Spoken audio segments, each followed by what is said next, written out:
ఈరోజు వీడియో ఏంటంటే దారక్. ముందుగా పెసరపప్పుని నానపెట్టుకొని చక్కగా వాటర్ వేయకుండా రుబ్బుకోవాలి. అలా రుబ్బుకున్న తర్వాత ఒక బాండీలో 2 కేజీల పంచదార తీసుకొని 1 లీటర్న్నర దాకా వాటర్ యాడ్ చేసుకోవాలి. అలా యాడ్ చేసుకొని దాన్ని చక్కగా బాయిల్ చేయాలి. ఎంతవరకు అంటే లేత పాకం వచ్చేంత వరకు బాయిల్ చేయాలి.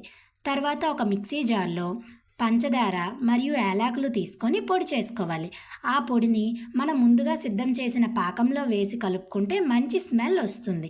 తర్వాత ఒక బాండీ పెట్టి ఆయిల్ వేడయ్యాక మనం ముందుగా తయారు చేసిన బ్యాటర్ని దారక్ బల్ల ఉపయోగించి అద్దుకోవాలి.